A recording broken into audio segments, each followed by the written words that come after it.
Even if they have it. Let's say that even if they have it, they won't know it. Let's say you that shouldn't know it. You should always be skeptical of. You can believe, but you must be skeptical of everything that you believe. You're just afraid. You're just afraid to now abandon watch this. absolute truth. I have Palestinian friends. You were taught about absolute truth. They're Muslims. And you're afraid to abandon it. That's it. They're Muslims. I asked him, I said, Yusuf, do you believe that your religion is the truth? He says, it is the truth. In other words, he entertains no other ideas. He's shut down. You know why? He has the truth. And I think your average Muslim will say that. That your average Muslim is not going to say, my truth may be the truth and may not be the truth. They won't say that. And maybe your average Christian won't even say that. Your true believing Christian. You might reserve some possibility of being wrong, but in your deepest heart of hearts, you want that absolute truth that you were told existed. Now you might have nothing wrong in wanting it. That is important to want that. You might have rejected with a vehemence their interpretation or definition of it, but you still have bought in lock, stock, and barrel to the concept that there has to be this absolute truth, and you damn well hope that there is, even if you suspect that there might not be. Well, it would be a terrible. It's an emotional baggage. Well, it wouldn't be terrible. You have emotional baggage. Let's face it. No, there may not be absolute truth. But you want it to be. And because if you didn't want it to be, no, you wouldn't have talked about it my instinct tells me so it's fondly. there. My instinct tells me it's there. I mean, I can tell you. Your instinct tutored by Catholicism and organized religion. No, my instinct tutored by nature and my mind, you know, is tells me. Does a chimpanzee believe in absolute truth? A chimpanzee is equal to a 3-year-old human child. Well, okay? let's say, all right, yeah. And they have 98% of your genes. Okay? Let's say, yeah. I'm not fine. saying that you're a chimp. But that's fine. That's what. That's exactly the point. Yes. So what about it? Do they believe in absolute truth? You've talked about the brotherhood of animal species. Animals. Forget chimpanzee. Even kangaroo. You can't. You know why you can't forget a chimpanzee? Because a chimpanzee is the. Your first love was a chimpanzee. No. A chimpanzee has a sense of identity, and no other creature, as far as we know, has this sense of identity.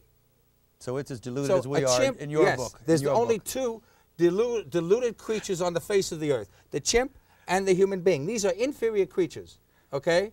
We are most inferior because we are, this little brain that we have is a little bigger than the chimp.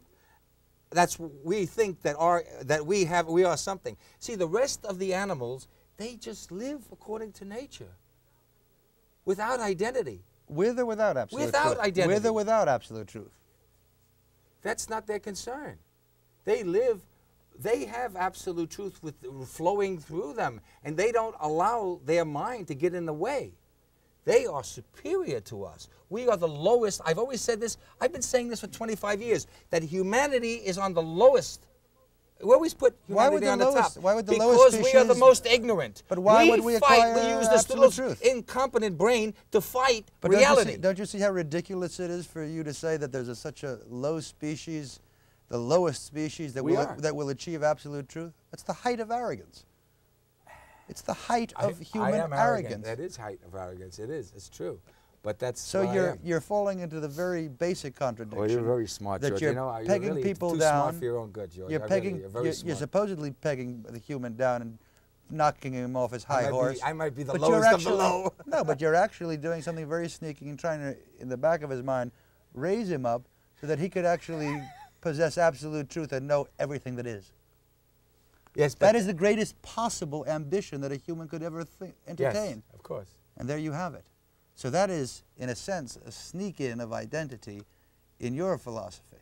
Without even admitting it, you say, without even saying that I exist, you say, non-I can have absolute truth, which I have a hunch exists. Why? Why should you, the lowest scum, if that's the way you view humanity, the lowest species, the most deluded, the most farcical and... well, I think that humanity has used its brain up till now to work against itself. The trick is to use that brain not to be your enemy. You should use the brain to be your friend. And I think the brain, the mind, the brain has misinterpreted the information given to it by the senses and has caused humanity a big problem. The problem is the mind. What is in that mind? What does that mind think, and what does that mind believe, and how is that mind interpreting reality? What about and the possibility mind has that messed there are up. built-in The flaws? mind has done. What if the mind has built-in excuse me, I'm saying what the flaws? mind did. The mind said, what I see, what I hear, what I believe, what I taste, this is reality. And the mind made a mistake. That was a lie. And for 5 million years, the mind has been lying to itself. What the mind should have had enough intelligence, because it had the capacity, the mind should have said, I think this is real, what my senses send me. But I may be wrong. But the mind never did that. The mind didn't say, I may be wrong. The mind said, this is reality. Yeah, but if you hadn't seen in history books thousands upon thousands of episodes of violent wars and clashes over the nature of reality and whose reality was the better or the best, then you probably wouldn't have been so easygoing with the skepticism either. You would have said, I'm just pretty sure that this is true.